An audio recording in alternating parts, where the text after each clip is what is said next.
வணக்கம் மக்களே, இன்றைக்கி என்ன ரெசிபி செய்ய போகிறோன்னு பார்த்தீங்கன்னா இறால் தாங்க. இறால் ஆனியன் சுக்கா மாதிரி செய்ய போகிறோங்க. ஆனியன் நிறைய போட்டு செய்ய போகிறோம். டேஸ்ட்டு செம்மையாக இருக்கும். கண்டிப்பாக நீங்களும் ஒரு முறை இப்படி செஞ்சு பாருங்கள். ஒரு கடாயை வச்சு எண்ணெய் கொஞ்சமாக சேர்த்துங்க. எண்ணெய் காஞ்சதுக்கப்புறமா கடுகு சீரகம் சேர்த்துக்குங்க.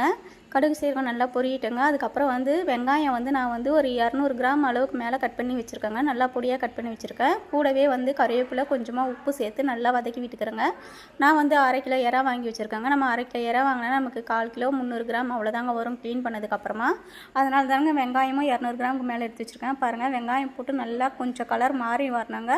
கொஞ்சம் கோல்டன் ப்ரௌன் கலர் வந்ததுக்கப்புறமா ஒரே ஒரு தக்காளி மட்டும் சேர்த்துக்குங்க. தக்காளி புளிப்பு ஃப்ளேவருக்காக சேர்த்துருக்காங்க. வெறும் வெங்காயம் மட்டும் போட்டால் லைட்டாக ஸ்வீட் டேஸ்ட் கிடைக்கும். அதனால் லைட்டாக புளிப்புக்காக சின்னதாக ஒரு தக்காளி பழமாக கட் பண்ணி போட்டுக்குங்க. கூடவே கொஞ்சமாக மஞ்சத்தூள் போட்டு நல்லா கிளறி விட்டுருங்க. நம்ம இறா வாஷ் பண்ணி அதிலே மஞ்சத்தூள் போட்டு ஊற வச்சு வச்சுருக்கோங்க. அதனால் இந்த வெங்காயம் தக்காளியில் கொஞ்சமாக போட்டுக்குங்க. கூடவே ஒரு ஸ்பூன் அளவுக்கு இஞ்சி பூண்டு பேஸ்ட்டு சேர்த்து நல்லா வதக்கி விடுங்க. இந்த வெங்காயம் தக்காளி இஞ்சி பூண்டோட பச்சை வாசனைலாம் போட்டாங்க பாருங்கள். இறா இப்போ போட்டுக்கலாங்க. இறா போட்டு கிளறி விட்டுருங்க. இறா எண்ணெயில் ரொம்ப நேரம் வதங்குச்சின்னா ரப்பர் மாதிரி ஆகிடுங்க. அதனால் சும்மா லைட்டாக கிளறி விட்டாலுமே போதும். பாருங்கள், இறால மஞ்சத்தூள் போட்டு எவ்வளோ சூப்பராக ஊற வச்சுருக்கேன் பாருங்கள். இந்த மாதிரி செய்யும்போது இறால நீச்சி வாசனை வராதுங்க. அந்த இறாவில் தண்ணி வரும் பார்த்திங்களா, அந்த தண்ணியில் கூட அந்த ஸ்மெல்லு வராது. அதனால தாங்க இது மாதிரி செஞ்சு வச்சிடறோம். நீங்கள் இதுமாரி செஞ்சு பாருங்கள். இறா மஞ்சத்தூள் போட்டு ஊற வச்சு ஒரு 1/2 மணி நேரத்துக்கு அப்புறம் நீங்கள் செஞ்சு பாருங்கள். அதில் இறால வந்திருக்க தண்ணியை பாருங்கள். இவ்வளோ தாங்க நான் தண்ணி வர விட்டுருக்கேன். நல்லா இந்த தண்ணியிலே நம்ம மிளகாத்தூள்லாம் போட்டு சுண்ட வச்சிடலாங்க. நம்ம தண்ணி எக்ஸ்ட்ரா எதுவும் சேர்க்க வேணாம். நம்ம சுக்கா மாதிரி செய்ய போகிறோம். நான் வீட்டில் அரைச்ச குழம்பு மிளகாத்தூள் தாங்க சேர்த்துக்கிறேன். இது புதுசாக அரைச்ச மிளகாத்தூளுங்க. நான் வீடியோ போட்டிருப்பேன். இன்றைக்கி தாங்க ஃபஸ்ட் டைம் செய்கிறேன். அதனால் காரம் எப்படி இருக்குன்னு தெரியல. அதனால் கொஞ்சமாக சேர்த்துருக்கேன். நம்ம காரம் பார்த்துட்டு வேணுன்னா கூட கொஞ்சம் சேர்த்துக்கலாங்க.